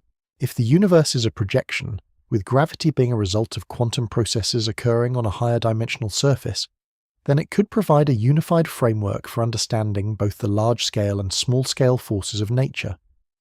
The implications of the holographic principle are truly staggering. If it's correct, space itself may not be what it seems. The edges of space that we imagine may be simply an illusion, the result of the limitations of our perception and the way we observe the universe. The true nature of space could be a much deeper, higher dimensional reality that we are only beginning to comprehend. And in this reality, the boundary of space, if it even exists, could be far beyond anything we can currently imagine. Space, as we know it, may be a holographic projection, a two-dimensional surface that gives rise to the rich, three-dimensional world we experience. If that's the case, the universe might not have a true edge at all, only a deeper, hidden reality waiting to be discovered. When we look at the vastness of space, it's easy to feel a sense of awe, but also a profound sense of limitation. For centuries, humans have tried to understand the nature of the universe, its origins, its structure, and its ultimate fate. Yet, the more we learn, the more we realize how much we don't know. The question of space's true nature, whether it has an edge or not, or what its fundamental structure truly is, remains as elusive as ever. And that brings us to a humbling thought. Are we, as humans, ever truly capable of knowing the full nature of space? The history of science has shown us time and again that our understanding of the universe is not a static thing. Instead, it evolves as new ideas and technologies emerge. What we once thought was true may, over time, be replaced by more accurate or more complete models. Just look at how our understanding of space has changed over the last few centuries. In the early days of astronomy, people believed that the Earth was at the centre of the universe and that everything else, planets, stars and galaxies, revolved around it. This view held sway for over 1,000 years. Then, in the 16th century, Nicholas Copernicus proposed that the Earth was not the centre, but rather it revolved around the Sun. This idea was later refined by Johannes Kepler, who showed that the planets move in elliptical orbits, and by Isaac Newton, who formulated the laws of gravity that describe the motion of celestial bodies. But even as these discoveries revolutionized our understanding of space, they didn't stop there. In the 20th century, Albert Einstein's theory of general relativity changed the way we understood gravity, space and time themselves. Einstein proposed that space and time are not separate entities, but are woven together into a single fabric known as space-time. This new understanding led to the prediction of phenomena like black holes, where the fabric of space-time is warped so intensely that it creates regions from which nothing, not even light, can escape. And then, in the late 20th century, the discovery of dark matter and dark energy revealed that the majority of the universe is made up of invisible, mysterious forces that we still don't fully understand. As we look at these advances in science, it becomes clear that our understanding of space is always changing, and perhaps always will be. In the face of such rapid advancements in knowledge, it's worth considering the work of one of the most influential philosophers of science in the 20th century, Thomas Kuhn. In his landmark work, The Structure of Scientific Revolutions, published in 1962, Kuhn argued that science doesn't progress in a smooth, linear fashion. Instead, it advances in paradigm shifts, major changes in the way we understand the world. These shifts, Kuhn argued, often happen when existing scientific theories no longer explain new observations. A paradigm shift occurs when a new, radically different theory is introduced, one that better explains the data and fits with the observations at hand. For example, the transition from a geocentric view of the universe, where Earth was at the centre, to a heliocentric model, where the Earth revolves around the Sun, was a paradigm shift. Similarly, Einstein's theories of relativity and quantum mechanics represented paradigm shifts in our understanding of space and time. These shifts don't just change the way we look at the universe, they completely reshape the scientific framework that governs our understanding of it. Kuhn's ideas about the evolution of science are especially relevant when we consider the question of space's true nature. Our current understanding of space is based on models that, while powerful and incredibly successful in many ways, may not be the final word on the subject. Just as the Copernican revolution changed our view of the solar system, and the theory of relativity changed our understanding of gravity, it's entirely possible that our current theories about the structure of space will be replaced by something entirely different as new discoveries are made. This brings us to the role of imagination and speculation in advancing scientific thought. Throughout history, many great scientific ideas began not as hard evidence, but as bold speculations, visions of how the universe might work based on patterns, mathematical ideas, or abstract reasoning. The idea of black holes, for instance, was first proposed by physicists like John Michel and Pierre-Simon Laplace in the 18th century, long before any experimental evidence of them was found. Similarly, the idea of quantum mechanics began as a theoretical exploration of atomic behavior, not directly observable in its early days. These speculative ideas have often led to some of the greatest breakthroughs in science, pushing the boundaries of what we know and opening new avenues of discovery. However, imagination alone isn't enough. The true test of a scientific theory lies in whether it can be tested, observed, and refined through experiments and observations. As we explore the limits of space and the possibility of its edge, or lack thereof, our imagination can help us come up with new theories, but it will take new technologies and methods of observation to determine whether those theories hold true. One of the biggest challenges in understanding space's true nature is the fundamental limitation of our perception. We are creatures bound by our senses, which are finely tuned to the world we experience on a daily basis. But space itself operates on scales far beyond our immediate comprehension. We can observe the night sky, measure the distances between stars, and study the behavior of galaxies, but our senses are not equipped to grasp the true vastness of space, or the deeper dimensions that might exist beyond what we can see. Consider the idea of dark matter and dark energy, two of the most significant discoveries in cosmology in the last century. These forces make up about 95% of the universe's mass-energy content, yet we have no direct way of observing them. We know they exist because of their gravitational effects on visible matter, but they remain invisible to our current instruments. This means that our understanding of the universe is based on indirect evidence and mathematical models that explain the effects of dark matter and dark energy, rather than their actual nature. The existence of these forces suggests that there is far more to space than we can observe or measure directly. This limitation of human knowledge is not a failure, but rather a natural part of scientific inquiry. Every time we push the boundaries of what we know, we discover that there's more to learn. As we develop more advanced technology, such as more powerful telescopes or new particle detectors, we may be able to observe aspects of space and the universe that were previously beyond our reach. And with each new discovery, our understanding of space will evolve, and the questions we once thought were unanswerable may slowly begin to find answers. In the end, the question of space's edge, and whether we can ever truly know its nature, may be one of the great scientific challenges of our time. Just as our understanding of the universe has evolved over centuries, from the geocentric model to the discovery of galaxies beyond our own, so too will our understanding of space continue to evolve. What seems impossible to grasp today may one day become clear, just as the mysteries of the stars and the atom were once thought insurmountable. For now, though, the question remains open.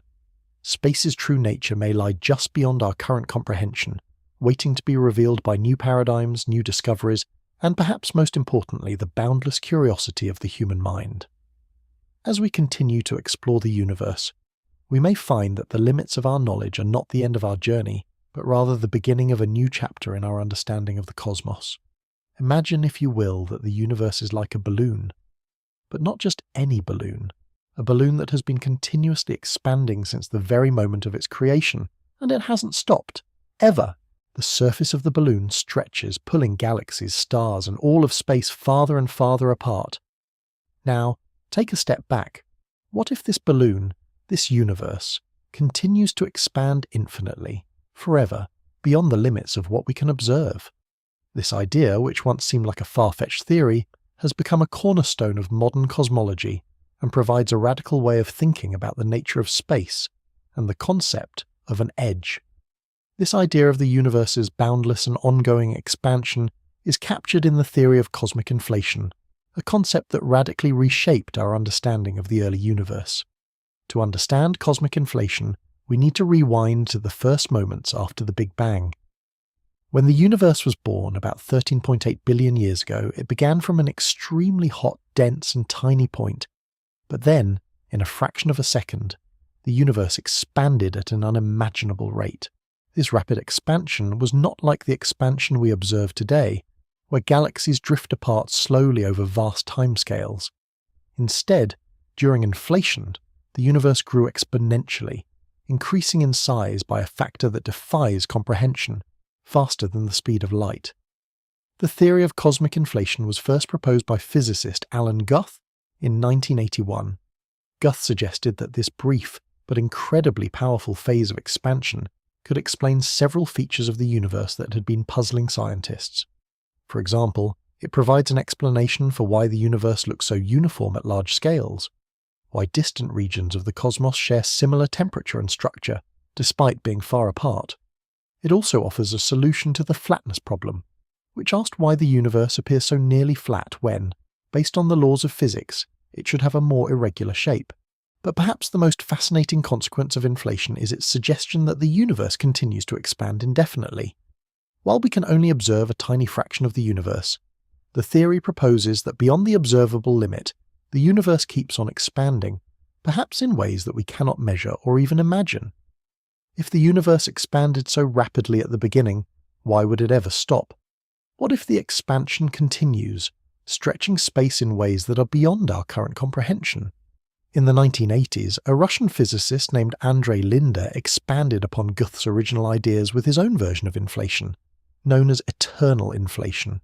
Linde suggested that inflation might not have occurred just once, but that the process is ongoing, happening in different regions of the universe at different times. In his model, some parts of the universe would continue to expand at an incredibly rapid rate, while other regions might slow down and evolve into the universe we see today. These inflating regions would create new bubble universes, each with its own unique set of physical laws and properties. In this model, the universe we observe is just one bubble in an infinite sea of expanding universes, each one potentially vastly different from the others. Linde's eternal inflation theory suggests that the universe, or rather the multiverse, is constantly growing, with new universes being born from the fabric of space-time itself. If this idea is correct, the universe might not have an edge at all. There is no fixed boundary, no end where space stops. Instead, space is constantly stretching, and new regions of space are constantly being created. This presents a radical departure from the traditional view of the universe as a static, finite expanse. Instead, space becomes a dynamic, ever-expanding entity, with no real edge, just infinite growth. This picture of the universe as an ever-expanding, possibly infinite system fits neatly into the broader cosmological model. It suggests that space, far from having a rigid boundary, is continuously evolving, expanding and stretching beyond the limits of what we can observe.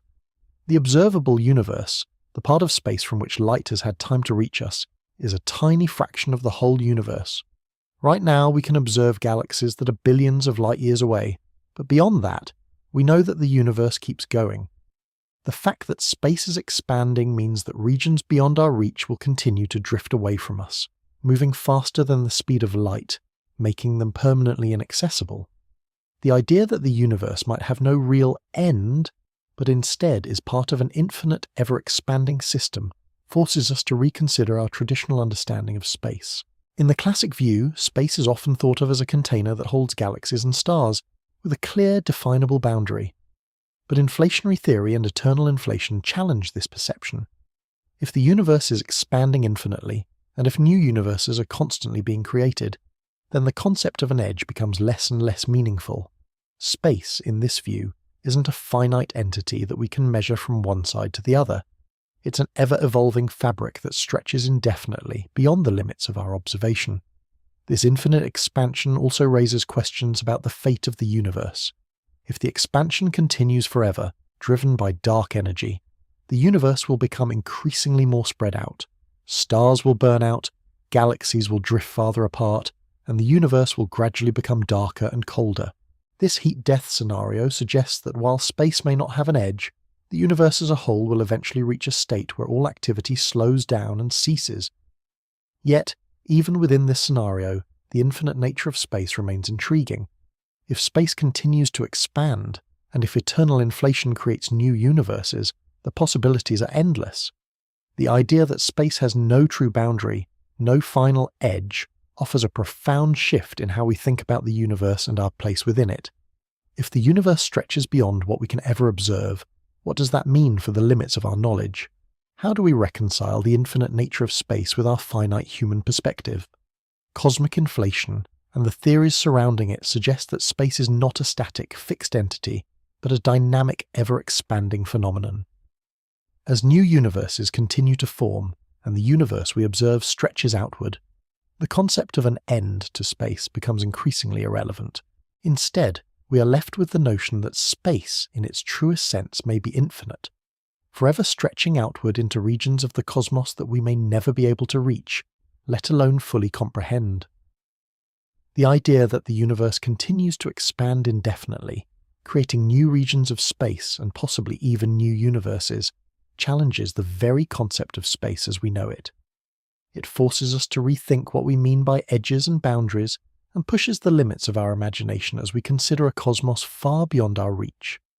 And as our understanding of inflation, dark energy, and the expanding universe deepens, we may one day find that the boundaries of space are not physical at all, but simply a product of our limited perspective in this ever-expanding infinite universe. At the heart of the universe, beyond the stars, galaxies, and even the mysterious dark matter, lies a world so strange, so unintuitive, that it challenges everything we thought we knew about reality. This world is the realm of quantum mechanics, the science of the very small, where particles behave in ways that defy common sense and conventional understanding of space and time. It's a place where certainty takes a backseat to probability, and where space itself seems to be more fluid and uncertain than we could have imagined. At the core of quantum mechanics lies one of its most famous and puzzling principles, Heisenberg's uncertainty principle. Proposed by Werner Heisenberg in the year 1927, this principle states that there are certain pairs of physical properties, such as a particle's position and its momentum, that cannot both be precisely measured at the same time. In simple terms, the more accurately we try to measure one property, the less precisely we can measure the other. This isn't a limitation of our tools or techniques, it's a fundamental property of nature itself. To put it another way, imagine trying to measure where a particle is and how fast it's moving at the same time. The more precisely you try to pinpoint the particle's position, the less you can know about its velocity and vice versa.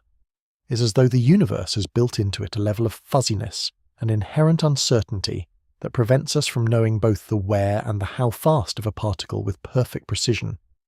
This principle is a cornerstone of quantum mechanics and has profound implications for how we think about the fabric of space itself. One of the most striking implications of Heisenberg's uncertainty principle is the idea that space, at its most fundamental level, is not a smooth, continuous expanse. Instead, space might be inherently uncertain, fluctuating in ways that we can't directly observe. The very notion of a perfectly defined position for a particle or a region of space is called into question. Space, it seems, isn't as stable or predictable as we once thought.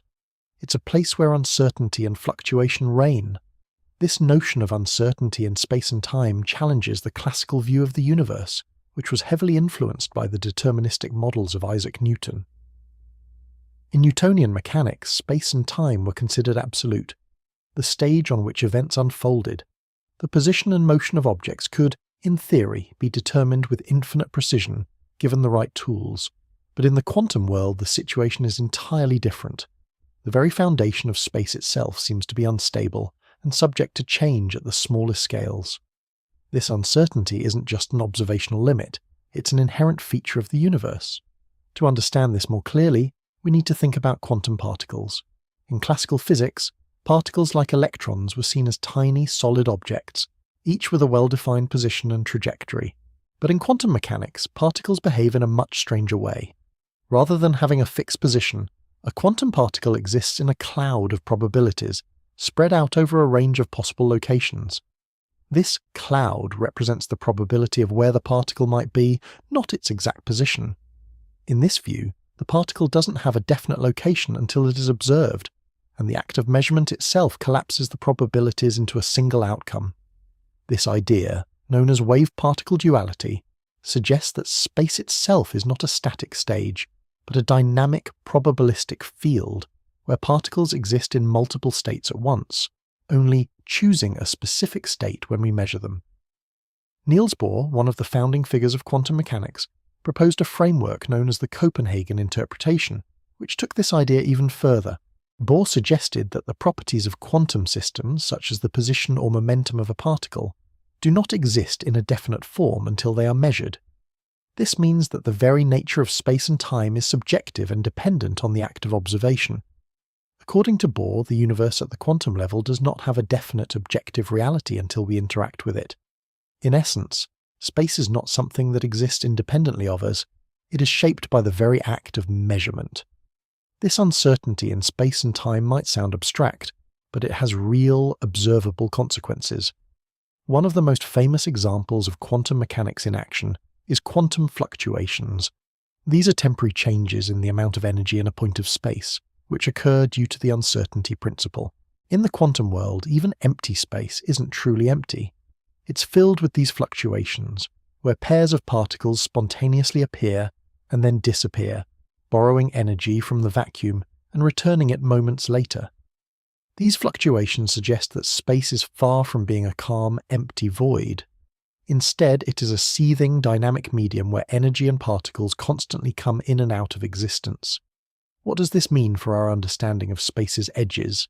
If space itself is subject to quantum fluctuations, where particles and energy can emerge and vanish in an instant, then the very concept of a smooth, continuous space with clear boundaries becomes increasingly difficult to maintain. Perhaps space itself is not a uniform, solid backdrop to the events of the universe, but a dynamic, ever-changing field, constantly fluctuating, filled with uncertainty, and governed by the laws of probability. This leads us to consider that space might not be continuous, as we often think of it, but rather fragmented or granular at its deepest level. These quantum fluctuations raise the possibility that the universe might not be the neatly ordered, predictable place we imagine. Instead, space could be a chaotic, probabilistic phenomenon, constantly shifting and changing in ways that we can't fully grasp. The idea of a smooth, unbroken fabric of space that extends infinitely might be an oversimplification. Instead, space could be more like a frothy, fluctuating sea, where every point is in constant motion, subject to quantum uncertainties that influence its structure and behavior. One of the most profound implications of quantum mechanics is that the universe might be infinite in potential, even if it appears finite to us. Since quantum fluctuations allow for a vast number of possible outcomes and configurations, the very fabric of space could harbour endless possibilities, new particles, new forces, new forms of matter and energy that we've never even imagined. Just as quantum mechanics suggests that particles can exist in multiple states at once, it implies that space might hold infinite potential for what could exist within it. The universe we see may just be one realization of countless possibilities. In the end, the role of probability in the fabric of space pushes us to think about the universe in a fundamentally different way. Space is no longer just a passive stage for events to unfold, but an active, dynamic participant in the drama of existence. It's shaped by uncertainty, and its true nature may be far more complex than we can directly observe. Rather than being a simple backdrop to our reality, space could be a probabilistic, fluctuating entity, constantly in motion, and governed by the strange rules of quantum mechanics. As we continue to explore the quantum universe, we may discover that space, like everything else, is not fixed or certain, but a fluid and evolving concept, stretching the boundaries of what we think is possible. When we think about space, we often imagine it as something that exists independently of us, an external realm that stretches out in all directions, existing whether we perceive it or not. But what if space is not just a physical reality that exists outside of us, but instead something that is shaped by the human mind and perception? What if space itself is in some sense a construct, a necessary framework for human experience, but not something that exists independently of our awareness? This idea is rooted in the philosophy of Immanuel Kant, one of the most influential thinkers of the Enlightenment. Kant, in his Critique of Pure Reason, proposed that space is not something that exists out there, in the world, as an objective, independent entity. Instead, he argued that space is a necessary condition for human experience. In other words, space is a way that our minds organize and make sense of the world. According to Kant, our perceptions of space are not direct reflections of an external reality, but are instead shaped by the structures of our own minds. For Kant, space is one of the a priori conditions, things we must have in order to make sense of the world, just like time. These are not things we learn from experience, but frameworks we're born with, essential for any kind of experience at all. For Kant, the concept of space doesn't refer to something external and fixed, but to the way our minds organize sensory data. Space is the lens through which we perceive the world around us, not something that exists independent of that perception. To put it simply, space as we know it is tied directly to our experience of it, and without us, without our perception, there would be no space in the way we understand it. This idea pushes us to rethink the idea of space's edge. If space is a mental construct that helps us make sense of the world, then could it be that the boundaries we impose on space are more about our own limitations, our inability to perceive beyond a certain point, than about a true physical edge to the universe? But Kant's view of space is not the only philosophical perspective to consider. Another significant philosophical approach comes from Jean-Paul Sartre, a French existentialist philosopher who took a radically different view on the nature of space and existence. Sartre's existentialism centers on the idea that human experience is shaped by individual consciousness, and that the meaning of the world is not inherent in the world itself, but is created by the observer. In his work Being and Nothingness, Sartre explores the idea that the universe is not given meaning by an external reality or objective truths. Instead, meaning is something that arises through human perception and action. Sartre's existentialism takes this a step further when it comes to the concept of space. If, as he argued, the world around us only has meaning because we are conscious of it, then what does that say about space? Is space something that exists independently of human perception, or is it, in some sense, a product of human consciousness itself? For Sartre, space might not have any inherent meaning outside of the way we experience it. If we weren't here to observe it, would space even exist as we understand it? This ties directly into the question of whether space's edge is something real, or whether it is simply an extension of human limitations or imagination. If space is not an objective, external reality, but a product of human consciousness, then the boundaries we imagine, whether they are the edge of the observable universe or the very limits of space itself, might be more about our own limitations than about any true physical boundary. This philosophical perspective challenges the traditional view of space as a vast, infinite expanse that exists whether or not anyone is around to perceive it. Instead, it suggests that space might be more malleable and subjective than we think. If the way we experience space is shaped by our consciousness, then the idea of a fixed, absolute space with clear boundaries might be an oversimplification. Our edge of space could simply be a reflection of our own perceptual limits, and as our tools and understanding evolve, we might discover that the universe extends far beyond what we can currently observe or imagine. The concept of space as a construct is also tied to the idea of human imagination and creativity. Philosophers like Kant and Sartre recognize that our understanding of the world is shaped by more than just raw sensory data. It is also shaped by our minds, our ideas, and our interpretations of the world. This brings us to an important point. Human imagination plays a crucial role in expanding our understanding of space. Science itself is driven by the creative power of the human mind, as scientists speculate about the possibilities of what might lie beyond the limits of our perception. It's through imagination and theoretical exploration that we develop new models of space, whether it's the idea of an infinite expanding universe, the possibility of higher dimensions, or the holographic model of space. As science progresses, it's often the result of bold ideas, speculations and theories that lead to breakthroughs. Albert Einstein's theory of general relativity, which revolutionized our understanding of space and time, was once just an abstract idea in his mind. Likewise, the concept of quantum mechanics, which challenges our understanding of the very fabric of reality, arose from speculative thought before being confirmed by experiments. In this sense, our understanding of space is continually shaped by both observation and imagination. Just as space itself may be a construct of our perception, so too might our concept of the end of space be a product of our limited imagination, constrained by our current understanding and the technologies available to us. This perspective encourages us to remain open to new ideas and to recognize that our current view of space, while powerful and useful, might not be the final answer. The boundaries of space may not be physical realities, but might instead reflect our current limitations in perception, imagination, and understanding. The true nature of space could be far beyond what we can grasp today, and as science continues to evolve, we may find that space, like time and reality itself, is not as fixed and absolute as we once thought. In conclusion, philosophical perspectives on space, whether through Kant's idea that space is a construct of human experience, or Sartre's existentialism, which questions the very meaning of space outside of human consciousness, offer profound insights into the nature of reality.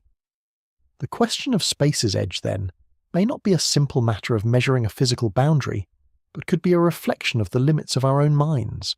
The universe and the space within it might not be the solid, unchanging expanse we imagine, but a fluid, subjective construct shaped by our consciousness.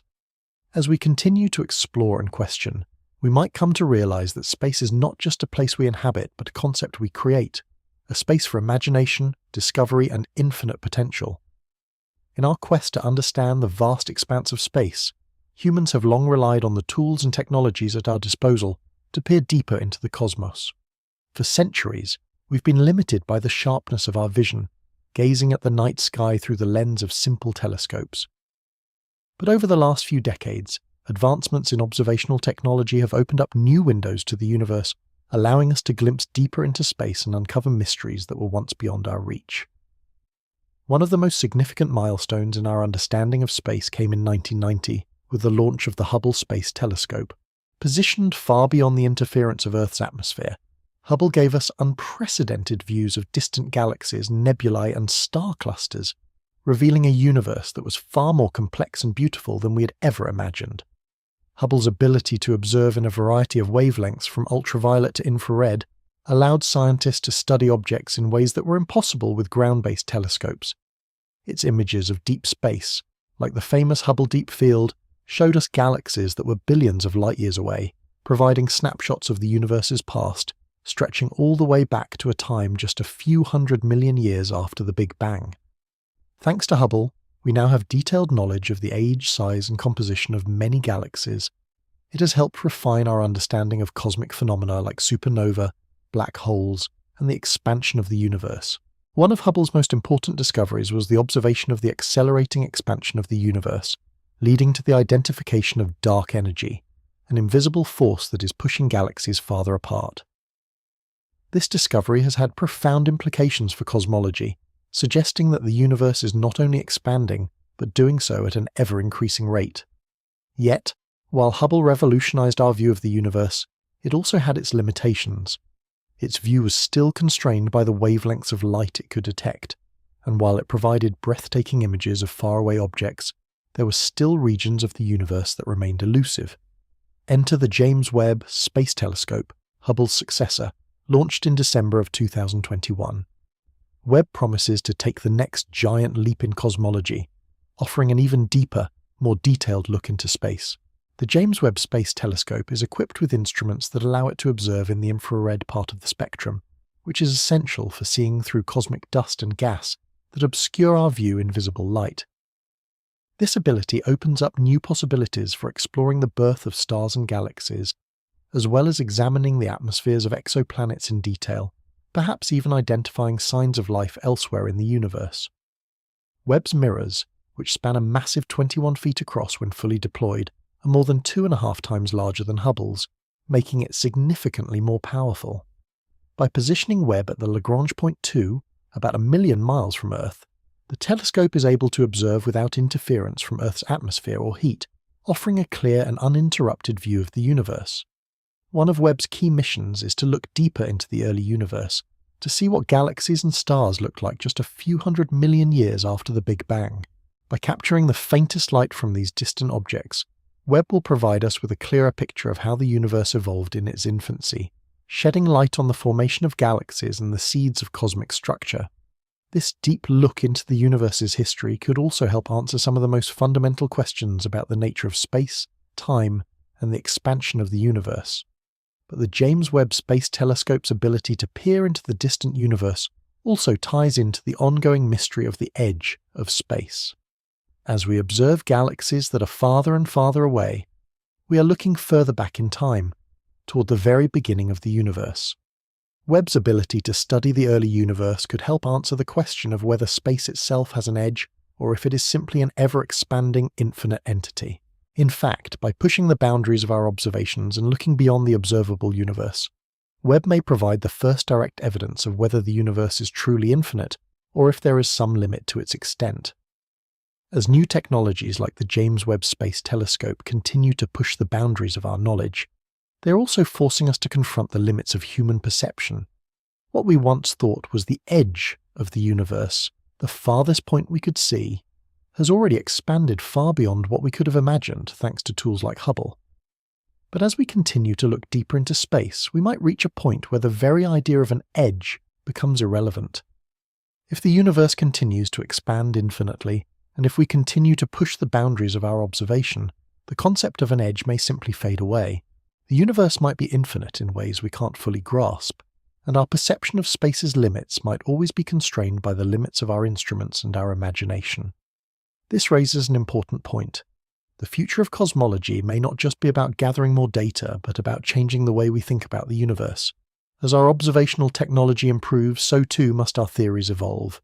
New discoveries will likely challenge our current understanding of space, forcing us to rethink old models and develop new ones. Observational tools like the James Webb Space Telescope may open up entirely new realms of scientific inquiry, allowing us to explore questions that are currently beyond our comprehension. For instance, as we explore deeper into the universe, we may find evidence for new phenomena that we can't even predict. Just as the discovery of dark energy and dark matter radically altered our understanding of the universe in the late 20th century, new technologies may unveil forces or structures that challenge everything we thought we knew about space. The question of whether space has an edge might eventually be replaced by an even more fundamental question. What is the true nature of space, and how does it interact with the fundamental forces of the universe? This is where the role of observational technology becomes even more crucial. As we gather more data and refine our models, we begin to realize that our tools and instruments are not just extensions of our senses, they are extensions of our minds. They allow us to ask questions that would otherwise be impossible to even conceive. Every new discovery, every new piece of data, adds to the ever-expanding framework of our understanding, but it also reminds us that there's always more to explore. In the future, as we push even further into the depths of space, we may find that the edge of space is not a simple boundary, but rather an ever-evolving frontier that we can only approach, never fully reach. Just as the Hubble Space Telescope opened new windows into the cosmos, and the James Webb Space Telescope promises to take us even further, the technologies of tomorrow will continue to push the limits of our knowledge, challenging our understanding of space, and perhaps revealing new dimensions to the universe that we can't yet fathom. Through these tools, the boundaries of space might not just be expanded, they might be transformed into something entirely new, forcing us to reconsider our place in the vast, ever-expanding universe. As we look up at the night sky, it's easy to feel both a sense of wonder and, at times, a sense of limitation. The cosmos stretches out before us, vast and unending, but our ability to truly comprehend it is far more limited. We have advanced technologies, telescopes that allow us to see the farthest reaches of the universe, and instruments that can measure cosmic phenomena in ways that were once unimaginable. And yet, despite all of our progress, there are still immense parts of space that remain beyond our reach, hidden in ways that challenge both our observational tools and our understanding of the universe. At the heart of this is the concept of the observable universe. This refers to the portion of the universe that we can see or detect, based on the light that has had time to reach us since the Big Bang. The observable universe is often said to have a radius of about 46 billion light-years, meaning that the farthest objects we can currently observe are located about that distance from us. However, because the universe is expanding, the actual distance to these objects is much greater than this. The observable universe, in essence, is the bubble of space that is within our line of sight, everything that has emitted light or other forms of radiation that can travel across the vast expanse of space to reach us. But just because we can see something doesn't mean we can understand everything about it. Even within this observable universe, there are limitations to what we can detect. For one, light travels at a finite speed, and as we look farther out into space, we're seeing light that was emitted billions of years ago. This means that we are looking back in time, and we may never truly know what the universe looks like now beyond the observable limits. What lies beyond this horizon remains a mystery. It's possible that the universe continues to expand infinitely beyond what we can measure, and that regions of space will remain beyond our reach, forever invisible to our instruments. Another challenge lies in the nature of space itself. While we may be able to observe galaxies and stars through advanced telescopes, certain aspects of the universe are fundamentally elusive. Take, for example, dark matter and dark energy, two of the most significant discoveries in cosmology in the last century. These mysterious forces make up about 95% of the total energy content of the universe, yet we can't see them directly. We know they exist because of their gravitational effects on visible matter, but they do not emit or absorb light, making them almost entirely invisible to our current technologies. While we've learned much about these elusive forces, much about their true nature remains a mystery, further highlighting the limits of our observation. Moreover, the tools we rely on to explore space have their own constraints. Telescopes such as the Hubble Space Telescope have provided us with stunning images of distant galaxies and nebulae, but even Hubble's incredible power is limited by its ability to observe only a narrow range of wavelengths. The James Webb Space Telescope, launched in 2021, is pushing this boundary by observing the universe in infrared, allowing us to peer through cosmic dust and gas in ways that Hubble could not. Yet, even with Webb's advanced capabilities, there are still regions of the universe that remain inaccessible due to the limitations of our detection methods. For instance, while we can observe light emitted from distant objects, we cannot directly observe things like gravitational waves or other subtler phenomena without relying on indirect measurements. These constraints also highlight a deeper issue, the question of how much of the universe we can actually comprehend. As our observational tools improve, we uncover more of the universe's secrets, but we also find that the more we learn, the more questions arise. The farther we look, the more we realize there is to explore. Perhaps this is one of the greatest challenges in cosmology, the infinite nature of what we don't know. Every time we answer one question, 100 new ones emerge, and the universe's complexity seems to multiply in front of us. And then there is the question of what we're even looking for. We've learned much about the universe's structure and its history, but our understanding is still incomplete. How does space itself behave? Is it truly infinite, or does it have a boundary? What exactly is dark matter and dark energy, and how do they influence the evolution of the cosmos? And perhaps most pressing, is there an end to space?